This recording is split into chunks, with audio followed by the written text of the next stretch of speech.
하나님 말씀입니다. 예수께서 무리를 보시고 산에 올라가 앉으시니 제자들이 나온지라 입을 열어 가르쳐 이르시되 심령이 가난한 자는 복이 있나니 천국이 그들의 것이며 애통하는 자는 복이 있나니 그들이 위로를 받을 것이며 온유한 자는 복이 있나니 그들이 땅을 기업으로 받을 것이며 의에 줄이고 목마른 자는 복이 있나니 그들이 배부를 것임이라. 긍휼히 여기는 자는 복이 있나니 그들이 긍휼히 여김을 받을 것이며 마음이 청결한 자는 복이 있나니 그들이 하나님을 볼 것이며 화평하게 하는 자는 복이 있나니 그들이 하나님의 아들이라 일컬음을 받을 것이며 의를 위하여 박해를 받은 자는 복이 있나니 천국이 그들의 것임이라. 나로 말미암아 너희를 욕하고 박해하고 거짓으로 너희를 거슬러 모든 악한 말을 할 때에는 너희에게 복이 있나니 기뻐하고 즐거워하라. 하늘에서 너희의 상이 큼이라. 너희 전에 있던 선지자들도 이같이 박해하였느니라. 아멘. 자, 여러분 반갑습니다. 저와 여러분 다 복덩어리입니다. 왜냐하면 하나님이 복이시기 때문에, 복의 근원이시기 때문에 그 하나님을 우리가 모시고 하나님이 우리 인생의 머리가 되셔서 우린 그분의 몸으로 살아가기 때문에 우리는 복덩어리입니다. 내가 잘나서 그런 게 아니고, 내가 똑똑해서 그런 게 아니고, 내가 능력이 있어서 그런 게 아니고, 사실 우리 인간들은요, 알고 보면 심히 부패하고 타락한 거, 선한 게 우리 마음속에 아무것도 없습니다. 그러나 선하신 하나님, 좋으신 그분, 그 하나님이 우리 안에 들어오심으로 말미암아서 우린 새로운 피조물이 되고 우리 인생은 복된 인생의 시작점이 된 줄 믿습니다. 그래서 저와 여러분들은 하나님 때문에, 예수님 때문에 다 복의 사람이라는 것을 기억하십시오. 이번 한 주간, 지난주부터 우리가 계속 하나님께서 가장 하나님의 성품은 어떤 것인가, 하나님의 마음은 어떤 것인가, 거기에 대해서 우리가 한 주간 새벽기도를 통해서 쭉 말씀을 주셨습니다. 한번 우리 정돈을 해볼까요? 자, 첫 번째, 심령이 가난한 자는 천국이 그들의 것입니다. 심령이 가난한 자. 자, 영적인 부자를 말합니다. 가난한 것 저도 싫은데 뭐냐면 생각과 마음이, 우리의 영혼이 가난해야지만 천국을 소유할 수 있다 했습니다. 이 영혼이라는 것은 하나님 없이도 내가 잘 살 수 있고, 하나님의 도움 없이도, 하나님의 능력과 지혜가 아니고서도 난 성공할 수 있다, 그렇게 몸부림치는 사람들에게는 절대로 그들은 영혼이 가난하지 않습니다. 그들은 영혼이 부자입니다. 그죠? 그 속에는 하나님이 개입하실 수 없습니다. 들어오실 수 없습니다. 자기 인생, 자기 잘난만 대로 살죠. 그러나 그 인생들을 보면 그냥 겉으로는 뭔가 좀 뻔질이하지만 속은요 늘 허합니다. 늘 곤고합니다. 늘 비참합니다. 그런데 그런 상황들을 바라보면서 철저하게 내 영혼이 파산된 상태다. 그죠? 파산해버렸다. 남는 게 아무것도 없다. 완전히 빚에 막 시달린다. 그렇기 때문에 남들에게 영향력을 끼칠 수 없는 영적인 상황이 되어버린 거예요. 그 상태가 심령이 가난한 자입니다. 저와 여러분들이 하나님을 만나고 싶고 또 하나님의 나라를 또 소유하고 싶은 그 사람들은 심령이 가난해야지만 가능합니다. 오늘 이 시간 오심에도 불구하고 나 괜찮은 사람이야, 나 괜찮아, 나 11조도 하고, 나 주일날 예배도 드리고, 나 성경도 보고 큐티도 하고 구제도 하고, 그래 난 그래도 괜찮은 사람이야, 그렇게 생각하는 사람들은 바리새인들처럼 자기 의에 빠져있는 그 사람들은 하나님 나라를 경험할 수 없습니다. 자, 두 번째, 애통하는 자는 하나님께서 위로를 주실 것이다. 애통한다. 자기 자신을 돌이켜보면서 철저하게 파산된 그 영혼을 바라보기 시작하면 그게 뭐냐면요, 죄 때문에 그런 거예요. 죄 때문에. 하나님을 떠나버렸기 때문에, 하나님과 관계없는 인생을 살기 때문에 그게 죄거든요. 그 죄악의 문제 때문에 인생이 그렇게 비참하다는 것을 깨닫게 됩니다. 그래서 하나님 앞에 나와서 울 수밖에 없어요. 하나님, 이 죄악을 어떻게 합니까? 이 죄 문제 어떻게 합니까? 돈으로도 안 되고, 힘으로 안 되고, 지식으로도 안 되고, 어떤 수단 방법을 통해서도 이 죄 문제가 해결할 수 없거든요. 그래서 주님 앞에 울 수밖에 없는 거예요. 또 내가 결심했지만 또 넘어지고, 이렇게 살아보겠다고 결심했는데 또 옛날의 과거의 악한 습관 속에 파묻혀 있는 모습을 발견할 때마다 심히 좌절하게 됩니다. 그때 가슴을 찢으면서 울죠. 통회하죠. 애통하는 것. 자신의 죄 때문에 울고 또 자신의 죄가 하나님의 은혜로 말미암아서 용서받고 구원받는 그 모습 보면서 이웃을 봅니다. 여러분, 주위의 사람들 보면 그들 또한 죄 때문에 몸부림치고 뭔가 인생을 잘 살아보려고 몸부림침에도 불구하고 계속 그 자리 다람쥐 쳇바퀴 돌듯이 그렇게 빙빙 도는 인생들요. 죄 문제거든요. 해결할 길이 없는 것. 그것 때문에 또 웁니다. 하나님, 저들도 인생 불쌍히 여겨주십시오. 자기 죄 문제 자기 혼자 해결할 길이 없습니다. 하나님의 은혜가 필요합니다. 주님의 도우심이 필요합니다. 그렇게 또 이웃을 위해서도 기도할 수밖에 없고요. 또 하나님께서 우리에게 주신 사명들, 사역들을 놓고 기도하지 않습니까? 주여, 내 힘으로 이거 감당할 수 없습니다. 내 힘으로 이 영혼이 구원받는 것도 제자로 섬기는 것도 나는 도무지 안 됩니다. 주님, 어떡합니까? 또 그것 때문에 여러분, 맡겨진 사역들 때문에 도망갈 수도 없고, 그것 때문에 주님 앞에 하염없이 눈물로 고백하면서 주여 도와달라고 애통하는 자는, 자, 그런 아픔이 있을 때 하나님께서 친히 위로해 주시겠다. 사람의 위로가 아니라 하나님께서 네 힘들지, 네가 어렵지 그러면서 힘을 주시고 우리에게 은혜를 베풀어 주실 줄 믿습니다. 자, 세 번째, 온유한 자는 땅을 기업으로 받을 것이다. 여기 온유한 자는 뭡니까? 자기 혼자 자기 잘난 맛에 살아가는 그 인생에게는 하나님이 필요 없죠. 그러나 주님을 만나면서 뭡니까? 하나님의 말씀의 다스림을 받는 겁니다. 이 동물들이 사람에 의해서 잘 길들여진 것처럼 우리 또한 구원받은 백성들이, 하나님의 사람들이 하나님의 거룩한 말씀을 통해서 길들여지고 다스림 받는 그 영역을 얘기합니다. 그때 뭡니까? 하염없이 우린 세상을 창조하시고 내 인생의 근본이신 하나님을 바라보면서 겸손할 수밖에 없습니다. 그 하나님이 얼마나 기가 막히고 좋은지, 그 하나님의 이 말씀을 통해서 다스림을 받는 자들은요, 이웃을 향해서, 다른 사람을 향해서 한없이 뭡니까? 관용합니다. 용서가 일어나고 사랑을 할 수밖에 없습니다. 왜냐하면 내가 내 자신을 알거든요. 나도 얼마나 비참하고 얼마나 내 멋대로 잘난 맛에 살아왔지만 내 뜻대로 안 됐다는 것을 잘 깨달았기 때문에, 하나님의 은혜로만 된다는 것을 알았기 때문에 사람들 보면서 맞다, 저 사람도 은혜가 필요하다, 저에게도 주의 은혜가 부어지면 저들도 바뀔 수 있을 것이다, 자연스럽게 관용하면서 사랑을 베풀 수밖에 없습니다. 그 사람들에게 땅을 기업으로 주신다. 여기에 땅은 눈에 보이는 땅에, 이거는 하나의 이제 상징적인 의미고요. 중요한 것은 뭡니까? 우리 마음이, 내 생각과 마음, 이것이 하나님의 약속의 땅, 가나안 땅이 될 것이고 내가 하나님 나라가 되는 것이죠. 또 그런 사람들에게 하나님은 뭐냐면요, 사람을 보내주십니다. 땅을 기업으로 받는 제자를 얻을 수 있는 것입니다. 하나님 나라가 확장되는 거죠.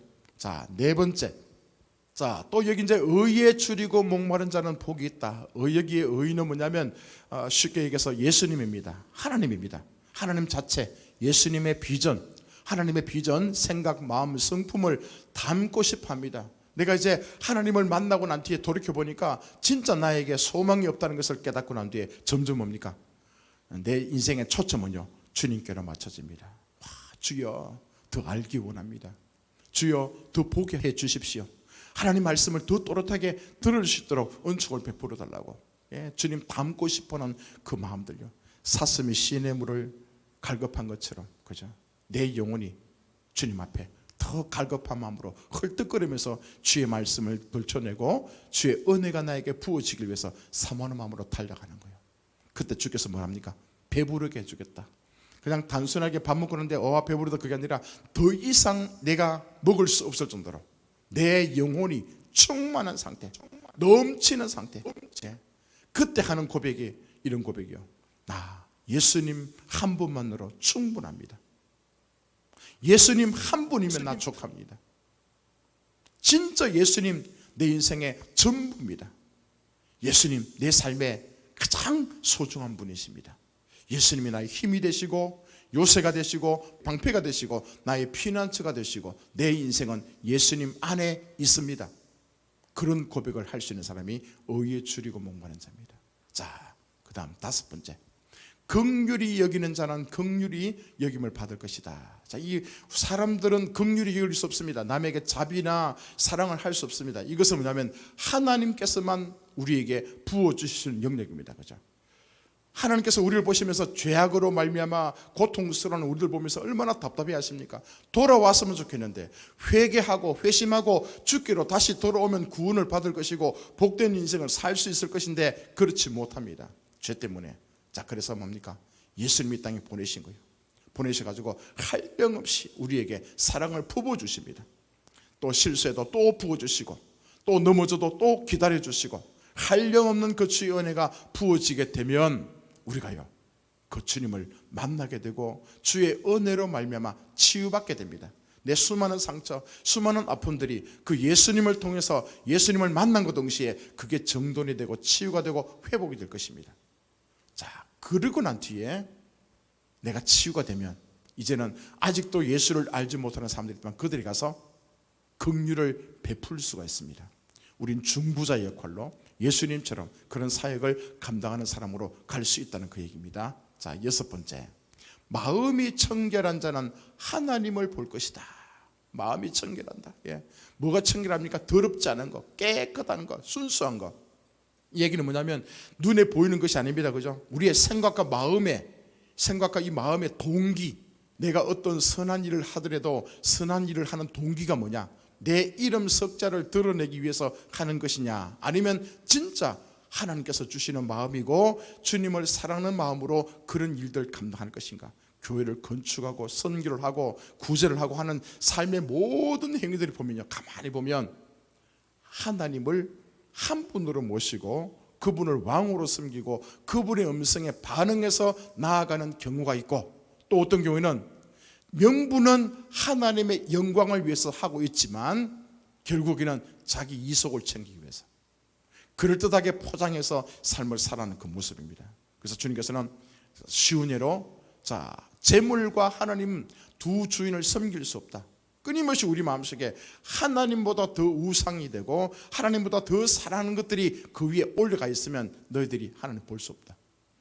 다 내려놓고 다 포기하고 오직 내 삶 속에 하나님이 주인이시고 하나님만이 최고라는 것을 여러분이 인정하시고 또 그렇게 삶을 살아갈 때는 본다는 게 뭡니까?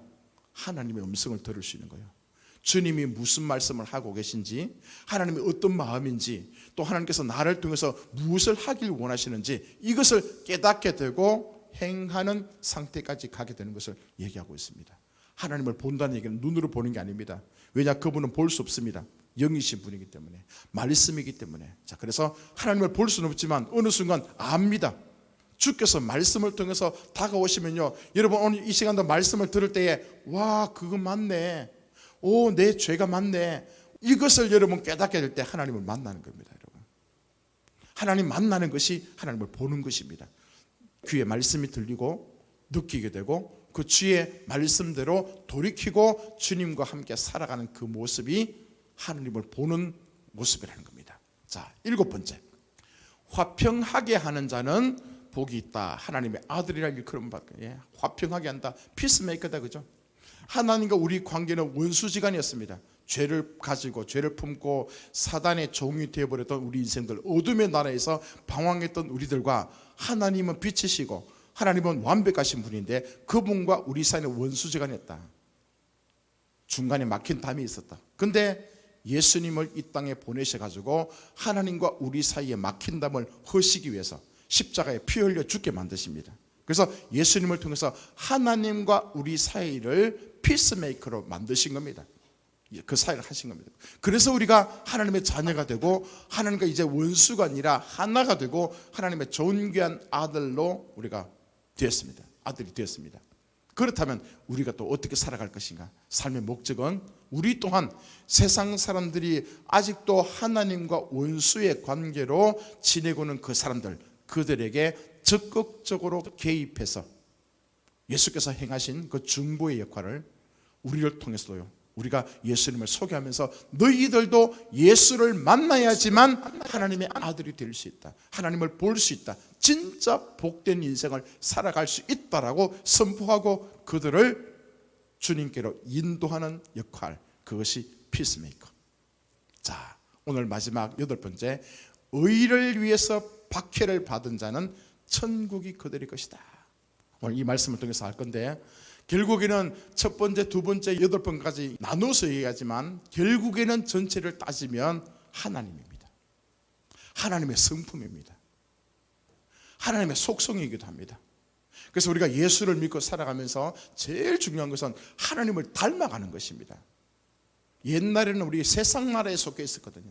하나님과 관계없는 그런 세상 나라에 속해 있을 때는 내가 중심이고 내가 잘났고 모든 사람이 내 말을 들어야 되고 내가 그들 위해 군림해야 되고 내가 눈에 보이는 돈이 있고 권세가 있고 명예가 있으면 모든 것이 내 중심으로 세계가 돌아갔지만 그게 누굽니까? 배후의 역사는 사단마귀다.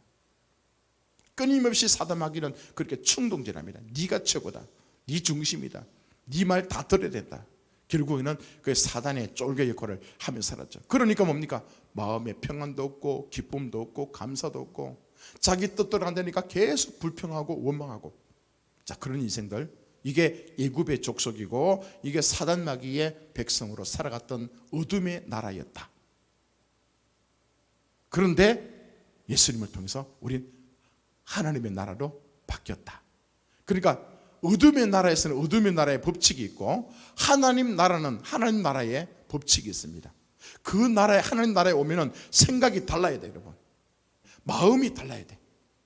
그래서 어떤 일을 선택할 때, 결정할 때에 옛날 세상에서 일어났던 그것을 그냥 끄집어 와가지고 이 하나님 나라에 적용하면 안 돼요. 하나님 나라에서는, 여기서는 어떤 일을 결정하고 선택할 때에 우리만의 독특한 법칙이 있단 말입니다. 그렇죠? 성품이 다르고, 그러니까 처음에는 굉장히 부딪힙니다. 이게 어렵습니다. 왜냐하면 익숙치 않으니까 힘듭니다. 그렇지만 하나님 나라에 계속 우리가 들어와서 이곳에 먹을 것을 먹고 마시고 하나님 말씀을 통해서 계속 우리가 배우고 익히면서 살아가기 시작하면 어느 순간 우리는 생각이 바뀌고 마음이 바뀌고 또 말투가 바뀌고 말의 내용들도 바뀌고 우리 인생이 하나님 나라의 아들다운 모습으로 변해가고 있다. 아멘. 지금 우리 이곳까지 왔습니다. 저와 여러분들은 세상 속에 살고 있지만 또 다른 신분은 우리 하나님 나라의 백성이라는 것을 기억하십시오. 자, 의를 위해서 핍박받는 자, 굉장히 중요한 말씀인데요. 우리 이제 예수 제대로 믿는 사람들 한번 물어봅시다. 예수 믿는 것만큼 쉬운 게 없습니다. 그죠? 아니죠. 예수 믿는 것만큼 어려운 게 없습니다. 저도 제 인생을 돌이켜보면요, 예수님 믿는 게 그렇게 쉽지가 않더라고요. 그렇게 방해가 심하더라고요. 예수 믿으면서 핍박을 별로 안 받았다. 오늘 이 말씀에 의하면요, 그 사람은 좀 뭐라 그럴까요, 그죠? 불쌍하다고 합니다. 핍박을 받아야 그 사람 복이 있답니다. 핍박을 받아야. 디오코란 뜻인데, 핍박하다. 악의를 품고 계속 따라다니며 괴롭히는 것을 말합니다. 그냥 우리는 핍박할 때 막 몽둥이로 두들겨 패고, 그죠? 아니면 막 우리를 뺏어가고 막 감옥에 갇히고 그런 것만 얘기하겠지만 더 깊은 의미는 뭐냐면요, 이미 우리를 두들겨 패거나 우리를 힘들게 만들고 괴롭게 만드는 사람들이 그 뒤에 배우는 계획하고 있는 거예요. 끊임없이 여러분 쫓아다닙니다. 악한 동기를 가지고 어떻게 하면 저 녀석을 내 백성으로 만들 것인가, 내 부하로 만들 것인가, 그런 악한 계획을 세우고 우리에게 접근해가지고 계속 우리에게 접근합니다. 쉽게 얘기하면 스토킹 알죠? 스토킹. 계속 따라다니면서 주시하고, 그죠? 제가 뭐하냐, 제가 지금 뭘 보고 있냐, 무엇을 먹고 있지, 누구를 만나지. 그래서 성경에 보니까 이 악한 사단마귀는 우는 사자처럼, 그죠? 어르렁거리면서 계속 우리를 잡아먹으려고, 집어삼키려고 지금 그렇게 하고 있다는 거예요. 이게 뭐냐? 박해, 핍박, 고난, 그 이제 같은 단어입니다, 여러분. 여기 의라는 것은 그거예요. 예수님입니다. 예수님. 주의 말씀을 지키려고 하다가 핍박받는 거. 자, 이제 첫 번째부터 7번째까지 계속 이제 하나님이 우리의 마음을 다루시고 점점 이 마음들을 가지고 바깥으로 드러내게 하시면서 가장 클라이막스는 뭐냐면요, 너희들이 복음을 전가하다가 예수님처럼 살아가기 위해서는 이런 박해를 받고 고난받고 핍박받는 것은 너무나 당연하다라고 말씀합니다. 많은 사람들이 예수 믿으면 지금까지 내가 고생했으니까 아무 고통도 없을 것이라 생각하지만 여러분, 맞지 않습니다. 또 너희가 열심으로 선을 행하면 누가 너희를 헤아리요 그러나 의를 위하여 고난을 받으면 복 있는 자니 그들이 두려워하는 것을 두려워하지 말며 근심하지 말고. 고난 받으면 그 사람이 복 있다 얘기합니다. 자, 그다음 말씀. 그리스도를 위하여 너희에게 은혜를 주신 것은 다만 그를 믿을 뿐 아니라 또한 그를 위하여 고난도 받게 하려 하십니다. 믿음뿐만 아니라 고난도 당연히 받는다는 것입니다. 자, 그다음. 그러나 그때에 육체를 따라 난 자가 성령을 따라 난 자를 박해한 것 같이 이제도 그러하도다. 여기 보십시오.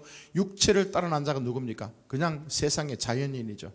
하나님을 알지 못하는 그런 사람들. 그들이 성령을 따라 난 자, 예수 믿고 구원받은 성령으로 살아가는 우리들을요 박해하는 것 같이, 옛날에도 박해했고 지금도 여전히 박해하고 있다는 거예요. 자, 또 자녀이면 또한 상속자 곧 하나님의 상속자요 그리스도와 함께한 상속자니 우리가 그와 함께 영광을 받기 위하여 고난도 함께 받아야 할 것이니라. 생각하건대 현재 고난은 장차 우리에게 나타날 영광과 비교할 수 없도다. 예, 보십시오. 하나님의 상속자인데 좋은 것만 받는 것이 아니라 고난도 함께 받는다는 겁니다, 여러분. 그렇지만 우리가 받는 그 고난이나 박해 이것이 끝이 아니고 나중에 장차 하나님께서 나타날 그 영광과는 비교할 수 없을 정도로 엄청난 축복으로 우리에게 다가온다는 것을 얘기합니다. 우린요 예수 믿으면 고난 받습니다. 아멘. 우리 그렇지 않습니까? 우리 교회는 대부분 이제 1, 2세대가 거의 많은데요, 처음 예수 믿고 난 뒤에 희한하게 여러분 부모님들 아시죠? 그분들 귀신같이 합니다. 왜냐하면 그 안에 그런 영이 있거든요. 희한하게 교회 다니는 냄새 합니다. 그죠? 그래서 평소에는 그냥 잘해주고 하다가도 여러분 교회 다니기 시작하면 반드시 부모들은 와서 못 다니게 합니다. 그죠? 갑자기 욕도 하고 갑자기 옷을 찢어버리고 성경책도 불살라버리고, 어떻게 하든 간에 여러분 예수 믿지 못하도록 계속 박해하는 거. 우리 다 여러분 산 정인들이죠. 예수 믿다가 집에 쫓겨나고 용돈 끊어지고, 어떤 부모들은 내 호적에서 네 이름을 파내겠다 그러고, 숱한 어떤 그런 많은 핍박과 어려움을 여러분 다 겪으실 줄 믿습니다. 그분들 축복합니다. 당연히 여러분 우리 받습니다. 당연히. 자, 이 고난 받는 것을 여러분 몇 가지 정도를 하는데 이 고난의 종류가 있거든요. 첫째는 뭐냐면 전혀 예수님과 관계없이 자기의 죄, 자기의 실수, 자기의 인격적인 결함, 자기의 잘못, 이것 때문에 여러분 고난 받는 경우가 있습니다. 그냥 이게 트러블 메이커 있잖아요. 괜히 남들에게 시비 걸고 그냥 불평하고 원망하다가 여러분 뺨 맞고 손해보는 거. 자, 이런 고난은 하나님 앞에 전혀 유익이 없습니다. 자, 두 번째는 또 이제 애매한 고난도 있습니다. 애매한 고난 거죠. 내가 운전을 잘했는데 갑자기 옆에서 술 취해가지고 내 차를 박았어. 애매한 고난 당했죠, 그죠? 내가 잘못한 건 없는데 희한하게 옆에 사람들이 실수해서 괜히 나한테 그냥 화풀이하는 그런 고난도 있을 수 있습니다. 우리 주님께서는 뭐라고 말씀하는, 그런 애매한 고난 당해도 잘 참고 견디면 유익할 수 있다라고 말씀합니다. 무조건 잘못된 게 아니고 우리는 그럴 수밖에 없지만 그것을 잘 인내하고 견디게 되면 우리에게 유익될 수도 있다. 자, 오늘 여러분에게 말씀 드리시는 것은 진짜 고난입니다. 의를 위해서 고난 당하는 것, 의를 위해서 박해나 핍박을 받는 그 사람들이 복이 있다고 얘기합니다. 여기 의가 누굽니까? 하나님이죠, 그죠? 하나님의 말씀을 지키다가 주님의 뜻을 감당하다가 그때 여러분 우리가 받을 수 있습니다. 자, 심지어 이제 제가 조금 전에 얘기했던 그 내용들 아닙니까? 예수 믿고 살아가는데, 그죠? 살아가면서 그냥 집에서 성경 읽는다고 그냥 싫어가지고 두들겨 패고, 그죠? 쫓아내고 하는 거. 말씀 또 전하다가 하나님 말씀대로 살아가다가 여러분 세상은 모든 것이 다 불의 아닙니까? 눈 감아주고 적당주의, 또 대충 얼머부려가지고 그냥 일들이 그렇게 진행되는, 여러분 회사 생활할 때 많이 그렇죠, 그죠? 상사들이 부당한 것을 지시할 때에 그나마 뭡니까? 우리가 예수를 믿고 난 뒤에 정직해야 되니까 이거 잘못되는데요, 우리 정직하게 하고 싶은데 그러면 뭡니까? 괜히, 그죠? 욕하고 성전에서 그냥 누락시키고 굉장히 여러분 고통을 줍니다. 같이 또 회식 자리에 갔는데 회식 자리에 가는데 뭐라고 합니까? 다 술을 먹이죠. 예. 거기서 난 술 안 먹고 난 교회 다니기 때문에 술 못 먹습니다. 그러면 뭡니까? 오히려 어떤 이 나쁜 그 상사들은 오히려 그 사람 불러가지고 술을 더 먹입니다. 그죠? 예전에도 전 그런 얘기 들었습니다. 이 자기 자식이 교회 다니고 난 뒤에 부모님이 왜 핍박하느냐? 왜 남자로 태어났으면 술을 먹어야지 술을 왜 안 먹냐 이거죠. 술 안 먹는다고 자기 자식을 핍박하는 사람도 봤습니다. 이 세상의 그 사람들의 사고방식은 여러분 우리와 많이 다르죠. 그죠? 자, 그런 핍박을 받을 때에 하나님께서 뭡니까? 복이 있다. 또 복음을 증거하다가 경험 많이 하셨잖아요. 그죠? 또 핍박하죠. 그죠? 복음을 전하다가도 핍박받고 내가 제대로 말씀을 지키며 살아가려고 하다가도 보니까 또 핍박받고 고난받는 것, 이것은 너무나 당연한 것입니다. 한번 따라해 봅시다. 자, 고난받는 것이 당연하다.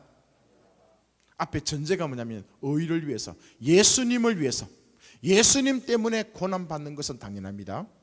내가 실수하고 내 인격이 모자라고 내가 어설퍼서 내가 나의 죄 때문에 고난받는 것은 여러분 당연한 것입니다. 그거는 누구에게 하소연할 그 가치도 없는 것입니다. 그렇지만 예수님, 주님을 위해서, 교회를 위해서, 하나님의 복음을 위해서 그렇게 내가 전하다가 주의 사역을 하다가 고난당할 때 있으면 그때 여러분 생각하십시오. 와, 주님 나 되게 사랑하신다. 나 복받는다. 복받는다. 나중에 천국 가서 너희의 상이 클 것이라 그렇게 말합니다. 그런데 왜 우리가 이렇게 고난당하겠습니까? 왜 이렇게 핍박당합니까? 간단합니다. 저와 여러분 하나님의 나라 백성들은 빛의 자녀입니다. 옛날에 하나님을 알지 못했던 우리 시절은 어둠의 자녀였다, 어둠의 백성이었다고요. 빛의 나라와 어둠의 나라가 있는데 옛날에 어둠의 자녀였을 때는 너무나 여러분 그들은 우리를 사랑했습니다. 우리에게 도와줬습니다. 잘 되게 해줬다고요. 그러나 우리의 신분이 어둠의 나라에서 빛의 나라, 하나님을 믿는 백성이 되고 나니까 어둠과 빛은 공존할 수 없습니다. 불법과 의로운 것은 공존할 수 없듯이, 그죠? 그래서 사단 마귀가 우리를 싫어하는 겁니다. 그래서 세상이 예수 믿는 사람들을 싫어하는 겁니다. 우리가 만약에 예수를요 적당하게 믿으면 덜 고난받을 수 있습니다. 일요일날 한 번만 여기 와서 교회 와서 그냥 다 양복 입고 예배 한번 드리면서, 그죠? 그럴듯하게 예배 드리고 딱 교회 문을 나서는 순간 하나님 다 잊어버리고 다시 세상 생각, 세상에 돌아가서 바깥에 나가서는 일주일 동안 끊임없이 사단 마귀를 높이고 사단이 하고자 하는 그대로 인생을 즐기면서 살아가다가 무늬만 껍데기만 예수 믿는 그런 사람이면 절대로 사단 마귀는요 우리 괴롭히지 않습니다. 뒤에서 박수칩니다. 너 잘하고 있어. 너 내 하수꾼이잖아. 너 잘하고 있어. 격려해주고 우리를 또 잘되게 도와줄 겁니다. 자, 그러나 우리 뭡니까? 이제 나는 이 어둠의 백성이 아니야. 난 예수님을 통해서 하나님의 아들이 되었어. 이제 나는 사단 마귀 네가 말하는 거 듣지 않고 하나님의 음성을 들을 거야. 주의 말씀이 나에게 이끄는 데까지 내가 순종하고 살아갈 것이다. 그렇게 결정하고 살아가기 시작하면 이놈의 사단 마귀는 자기 수하의 백성 하나가 뺏겼잖아요. 자기 거 뺏겼는데 가만히 두겠습니까? 그래서 어떤 수단 방법을 가리지 않고 계속 우리를 괴롭히는 거예요. 찾아와서 꿈속에 나타나기도 하고 갑자기 여러분 부모님 안에 그 악한 영의 역사로 또 우리를 괴롭히기도 하고 또 친구의 마음속에 들어가지고 그냥 예수 믿고 잘 우리가 더 좋은 모습 분명히 알고 있어요. 그렇지만 자꾸 괴롭히고 힘들게 만들고 우리 인생을 망가뜨리게 만드는 그놈들이요. 이게 사단의 역사로. 빛과 어둠은 공존할 수 없듯이 당연히 그래서 우리는요 핍박받습니다. 고난받습니다. 자, 그럼에도 불구하고 주님께서는 뭐라고 약속하십니까? 의를 위해서 핍박받는 자는 복이 있다. 천국이 그들의 것이다. 어떤 복이었습니까? 자, 이렇게 한번 생각해 봅시다. 내가 핍박받고 고난받으면요 첫 번째 복은 뭐냐면 하나님께서 그걸 알려 주시는 거예요. 너 진짜냐? 너 가짜냐? 이거 구별해 주십니다, 여러분. 그냥 모든 게 좋을 때는 괜찮습니다, 여러분. 예수도 적당하게 믿어도 여러분 그냥 뭐 모든 게 다 잘 된다, 그죠? 어려움 없이. 그러면요, 이 사람이 예수를 제대로 믿는지 안 믿는지 모릅니다. 그러나 진짜 이 사람의 믿음이 있는지 하나님의 사람인지 그것을 구별할 때는 뭡니까? 우리에게 고난을 줬을 때, 핍박받았을 때, 그때 뭡니까?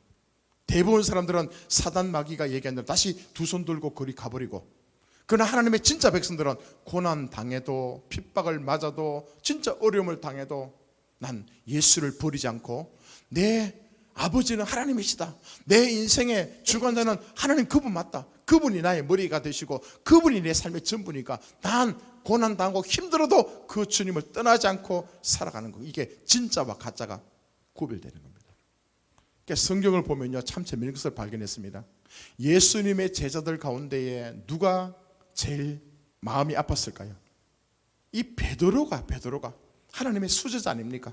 얼마나 12제자 가운데서도 하나님께서도 그 베드로를 사랑했고 그에 대한 기대감이 컸단 말입니다. 그럼에도 불구하고 그가 예수님 십자가에 잡힐 때잖아요. 겟세마네 동산에서 잡힐 때부터 십자가에 죽으실 때까지 그 과정 속에서 베드로는 비겁하게 도망갔습니다. 자기 목숨을 다해서 자기 스승님을 내가 지키겠다고 했던 그 베드로가 꽁무니 치고 도망가는 거예요, 여러분. 핍박을 견디지 못해서 자기가 예수님의 제자라고 얘기했을 때는 자기 또한 십자가에 죽을까봐, 그 고통당할까봐 예수님을 모른 척, 난 저 사람 모른다, 심지어 그 사람 저주하면서 도망쳤죠, 그죠? 그래서 베드로가 나중에 그것을 깨닫고 얼마나 가슴을 찢으면서 웁니까, 그죠? 통곡합니다. 그런데 하나님께서요, 십자가에 죽으시고 부활하시고 다시 그를 만나 주십니다. 주님을 다시 만나고 난 뒤에 이 베드로는 나중에 어떻게 죽냐면요, 십자가에 거꾸로 매달려 죽죠. 그만큼 그 주님을 사랑했습니다. 이 베드로 전서 후서에 보면 고난에 대한 성경 구절이요, 그렇게 많습니다. 다른 성경에는 고난에 대한 그 내용들은 별로 없는데 특별히 베드로전서, 베드로후서, 왜냐 베드로가 썼거든요. 베드로가 그 성경 말씀을 기록하면서 자기 인생에 대해서 진짜 주님을 배신하고 배반하고 떠나버렸던 자기 자신이 철저하게 회개하고 돌아와서 자기는 어떠한 인생의 이제는 고통당한다 할지라도, 예수님 때문에 고통당하고 하나님 나라 때문에 핍박을 당한다 할지라도 묵묵하게 잘 지켜냈다는 그 마음으로 나중에 우리들 향해서요, 그 말씀을 기록하고 있습니다. 자, 여러분, 진짜와 가짜를 구별합니다, 여러분. 고난 당했을 때. 자, 또 두 번째는 왜 그 고난 주시는가 하면요, 우리를 훈련시키기 위해서 주신 겁니다. 그래서 주님께서는 우리가 마땅히 피할 길을 여시고 우리를 그렇게 인도해 가시는데요, 조금씩 여러분 고난 당할 때에 잘 기억하십시오. 절대로 하나님께서는 내가 감당치 못할 그 시험이나 고난을 주시지 않습니다. 하나님은 능히 감당할 수 있도록. 그래서 여러분 상황 속에서 어떤 어려움이나 지금 고난 당한 그 문제가 있다면요, 진지하게 주님 앞에 딱 기도하십시오. 갑자기 여러분 집안에서 예수 믿는다 방해한다, 박해한다, 그죠? 그러면 기도하십시오, 그죠? 대부분 사람들은 그런 상황 속에서 막 박해하니까 막 욕하고 막 난리치고 용돈 끊어버리고 집 나가라 그러고 넌 내 자식 아니다 그러면 많은 사람들은 그 부모의 말 앞에, 그죠? 말씀 앞에 돌아갑니다, 여러분. 그게 효도인 줄 알고. 그러지 마시고요. 어떤 어려움을 겪게 되면 다시 한 번 더 주님 앞에 나와서 간절하게, 주여 내가 지금 이런 상황입니다, 하나님의 은혜로 이 문제가 잘 해결될 수 있도록 하나님 역사해 달라고 기도하게 되면 하나님께서 들으시고 일하실 줄 믿습니다. 자, 처음에는요 조금씩 아주 수준 낮은 단계부터 하나씩 정돈해서 우리의 믿음이 성숙할 수 있도록, 연단을 받을 수 있도록 주께서 그렇게 인도하실 줄 믿습니다. 자, 이런 고난을 통해서 얼마나 큰 또 일들을 주십니까? 말씀만 볼까요? 욥도 마찬가지입니다. 동방의 의인이었지만요, 그가 여러분 동방의 의인이라 했습니다. 부족함이 없다 했습니다. 근데 여러분 철저하게 외적으로 여러분 욥은요 하나님을 잘 섬겼거든요. 진짜 여러분 예배도 많이 드렸고 자기 자식들 생일 잔치하고 나면 다 부정할까봐 또 예배 드리고 제단에 또 양이나 이 소를 또 올려 드리면서 번제 드리고 화목제 드리고 하면서 정결하게 살아가려고 했거든요. 근데 하나님께서 이제 사단 마귀가 어느 날 하나님 앞에 와서 겁니다. 하나님께서 자랑하거든요. 야, 너 사단 마귀야. 세상 두루두 다녀봐라. 저 동방에 욥이라는 사람이 있는데 걔를 봤느냐? 사단이 봤지요. 그 사람 동방의 의인이란다. 사단이 얘기합니다. 하나님 그렇지 않은데요. 만약에 내가 가서 내가 시험해 볼게요. 그냥 그에게 막 물질도 주고 자식도 주고 모든 것을 풍족하게 줬으니까 욥이 하나님을 잘 섬길 것 같지만 내가 한번 가서 내가 꼬셔볼게요. 그래서 하나님께서 좋아 해보라 그럽니다. 그죠? 하나님의 허락하에 사단 마귀가 역사합니다. 여러분.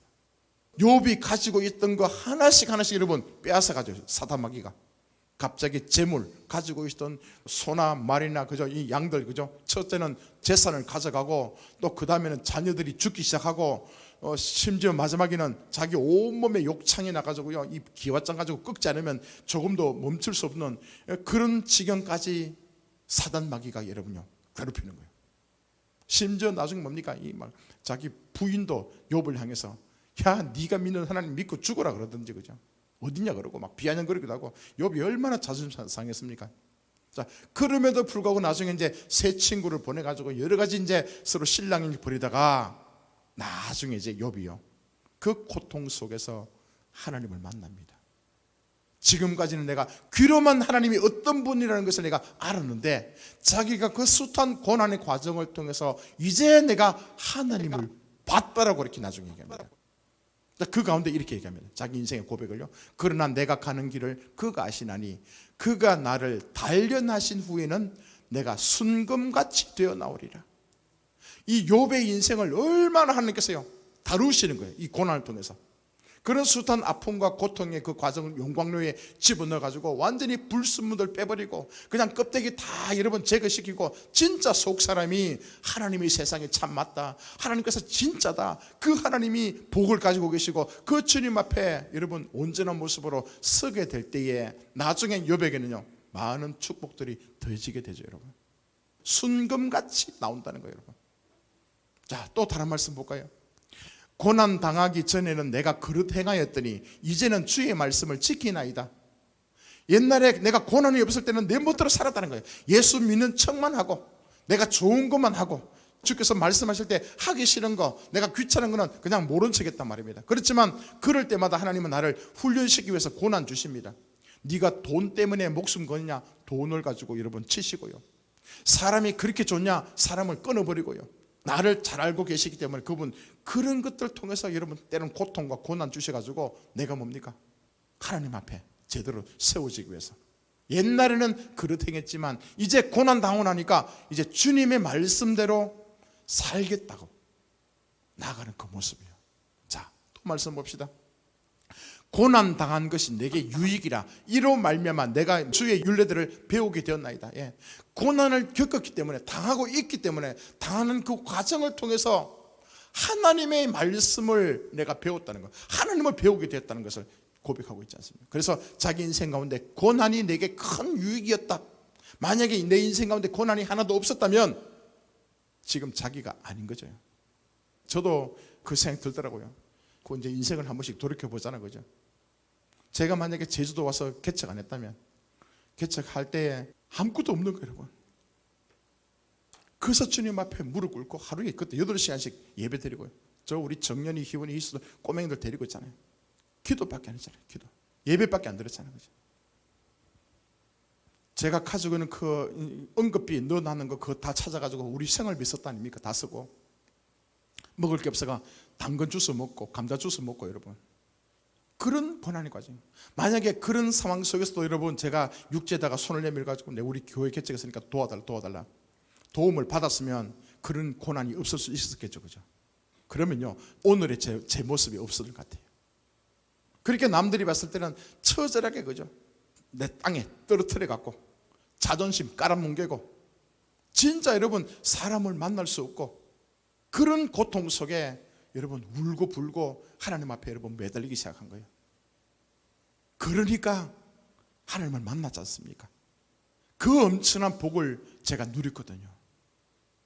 주의 성령의 그 능력이 어떤 것인가를 경험했고 우리가 구하는 것 이상으로 복을 주시고 채우시는 그 하나님을 또 만났고요.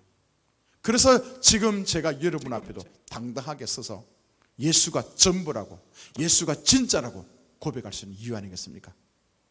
제가 그 고통의 고난 가운데 그게 하나도 없었다면요, 다 누군가가 해줬다면, 물론 그것도 주의 은혜라고 얘기할 수 있겠지만, 그러면요 내 신앙은 뭡니까? 없어요, 여러분요. 예? 그래서 예수가 중요한 거예요, 여러분. 그만큼 제가 삶을 통해서 실제적으로 그 주님을 경험했기 때문에 그 예수 안에 다 있더라. 한번 설교 들어보시오. 우리 전체 여러분 메시지 들어보십시오. 누굴 얘기합니까? 사람을 자랑합니까? 예수님과 예수님. 고난 당하기 때문에 그 고통과 고난 과정 속에서 하나님이 어떤 분이시고 하나님이 무슨 계획을 갖고 계시고 하나님께서 어떻게 일을 하고 계시는지 전 그걸 경험했기 때문에 자신 있게 얘기하는 거예요, 여러분. 그분이 이끄는 대로 전 따라갈 겁니다, 여러분. 예? 그거 배우고 계신 거예요. 자, 또 한 번 말씀 있습니까? 너희 믿음의 확실함은 불로 연단하여도 없어질 것보다 더 귀하여 예수 그리스도께서 나타나실 때에 칭찬과 영광과 존귀를 얻게 할 것이라. 여기도 보십시오. 불로 연단하여도 없어질 것보다 더 귀하다요. 우리 믿음, 저와 여러분들이 믿음 있잖아요. 믿음. 우리 믿음으로 사는 사람들 아닙니까? 믿음으로. 눈에 보이는 거 거기서 의해서 좌우되는 게 아니라 약속의 말씀이 주어지면 약속의 말씀이 반드시 이루어질 것이라는 그 믿음을 가지고 살아가는 그 이유가 뭡니까? 그 믿음대로 살기 위해서 많은 고통과 고난이 있어야 된다고요, 여러분. 그 과정이 다 지나고 난 뒤에 나중에 그가 받을 영광은요, 칭찬과 영광, 존귀. 성경 인물도 보십시오. 요셉 30살에 총리가 됐지만 얼마나 젊은 시절에 고통당했습니까, 여러분. 다윗 그 위대한 왕이었지만 그 어린 시절에 숱한 여러분 고통과 고난 아니었습니까? 다니엘도 마찬가지고요. 성경 하나님 앞에 쓰임받은 인물들은 거의 다 여러분 고통과 고난의 그 연단 속에서 훈련받고 신앙의 성수, 그 믿음이 연단돼 가지고 주께서 기뻐하시는 그 수준까지 올라갔기 때문에 하나님께서 그 안에서 크게 일하신 거예요. 자, 또 말씀 있습니까? 사랑하는 자들아, 너희를 연단하려고 오는 불시험을 이상한 일 당한 것 같이 이상히 여기지 말라. 오히려 너희가 그리스도의 고난에 참여하는 것으로 즐거워라. 이는 그의 영광을 나타내실 때에 너희로 즐거워하고 기뻐하게 하려 함이라. 우리가 복음을 전할 때, 우리가 주님의 사랑을 나타낼 때에 여러분 어찌 보면 고난에 참여하는 겁니다. 고난 없이는 그거 안 되거든요, 그죠? 어둠이 어떻게 우리를 좋아합니까? 불법이 어떻게 의로운 자들을 좋아하겠습니까? 그들은 원수같이 우리를 대할 겁니다. 우리는 하나님의 말씀을 가지고 확장돼야 되고 나아가야 되니까 당연히 그들이 우리를 괴롭히고 힘들게 만들고 스토킹하는 것처럼 우리 인생을 괴롭힐 겁니다. 그러나 뭡니까? 즐거워하고 기뻐하는 거예요. 왜냐? 주께서 함께 하실 것이고 우리를 통해서 일하실 것이고 우리를 통해서 하나님 아버지의 아름다움을 보게 될 줄 믿습니다. 예수님도 그랬습니다, 여러분. 얼마나 고통스럽습니까? 얼마나 힘든 인생을 사셨습니까? 친히 우리에게 보여주셨거든요. 친히. 우리도 그 길을 따라가는 그 인생이 복된 인생인 줄 믿습니다. 자, 여러분 마지막으로 히브리서 11장 33절부터 40절 시작. 그들은 믿음으로 나라들을 이기기도 하며 의를 행하기도 하며 약속을 받기도 하며 사자들의 입을 막기도 하며 불의 세력을 멸하기도 하며 칼날을 피하기도 하며 연약한 가운데서 강하게 되기도 하며 전쟁에 용감하게 되어 이방 사람들의 진을 물리치기도 하며 여자들은 자기의 죽은 자들을 부활로 받아들이기도 하며 또 어떤 이들은 더 좋은 부활을 얻고자 하여 심한 고문을 받되 구차히 풀려나기를 원하지 아니하였으며 또 어떤 이들은 조롱과 채찍질 뿐 아니라 결박과 옥에 갇히는 시련도 받았으며 돌로 치는 것과 톱으로 켜는 것과 시험과 칼로 죽음을 당하고 양과 염소의 가죽을 입고 유리하여 궁핍과 환난과 학대를 받았으니 이런 사람은 세상이 감당하지 못하느니라. 그들이 광야와 산과 동굴과 토굴에 유리하였느니라. 이 사람들은 다 믿음으로 말미암아 증거를 받았으나 약속된 것을 받지 못하였으니 이는 하나님이 우리를 위하여 더 좋은 것을 예비하셨은즉 우리가 아니면 그들로 온전함을 이루지 못하게 하려 하심이라. 뭡니까? 다 믿음으로 우리 선진들이요 그 길을 걸어갔다는 겁니다. 믿음으로. 자, 저들 또한 이 길을 따라가길 바랍니다. 우리도 점점 주님을 알면 알수록 우리 선한길 교회 또한 저도 기도한 것은 뭐냐면요, 진짜 우리가 모여서 예배할 때는요 이 시간 1시간 2시간 시간 가는 게 아까운 것이 아니라 어떻게 하면 그 말씀이 내 말씀 되고 그 말씀대로 살아낼까? 아버지, 저 말씀을 통해서 저들은 은혜 받고 저들은 뒤집어지고 새로운 인생을 살아가는데 나는 왜 또 이 모양 이 꼴입니까? 왜 나는 변화되지 않죠? 왜 인생의 비전은 아직도 나로 가득 차 있고 아직도 내 마음속에 우상이 가득 차 있고 하나님보다 더 사랑하는 것들이 많습니까? 이걸 놓고 여러분 가슴을 찢고 울고요. 내가 구원받고 날마다 예수를 닮아가는 그 삶의 모습으로 나아가고 있다면 자연스럽게 뭡니까? 옆에 사람 기억나는 거예요, 여러분. 그 친구가 기억나고 태신자가 기억나고 하나님 그도 예수 믿으면 좋겠는데 그 가정에도 주의 복음이 전거돼 가지고 그 생명의 능력으로 역사하게 되면 그 가정도 복된 가정이 될 수 있을 텐데 이것 때문에 또 가슴 찢어 우는 거예요, 여러분. 여러분, 사람을 섬겨보십시오. 그죠? 내가 아무리 잔소리하고 아무리 좋은 말 해도 그가 변하지 않거든요. 그것 가지고 어떡합니까? 주님 앞에 나와서 하나님 그 영혼을 변화시켜달라고.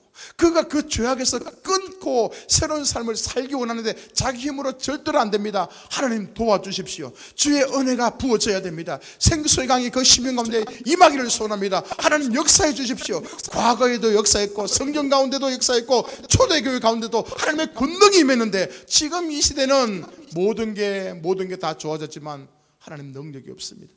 주님 살아계시며 볼 수 없습니다. 이것 가지고 여러분 가슴을 찢으면서 하나님 어떡합니까? 주여 어떡합니까? 교회들마다 다 쇠퇴기에 지금 접어들었는데 교회들마다 다 청년들이 사라져가고 주일학교가 없어져 가는데 여러분 좀 더 넓은 안목으로 바라보십시오. 지금 이런 위기 상황 가운데 우린 지금 뭘 하고 살아갑니까? 무엇을 먹을까? 무엇을 입을까? 어떻게 하면 내 욕심을 챙길까? 그것 때문에 살아가는 우리들하면 다시 한 번 더 주님 앞에 기도해야 됩니다. 주여 용서해 주십시오. 내가 세상을 몰랐고 하나님을 보지 못했고 주의 음성을 듣지 못했고 아직도 내 생각 속에 내 안에 갇혀서 사는 내 인생을 주여 불쌍히 달라고. 하나님 지금도 울고 계세요.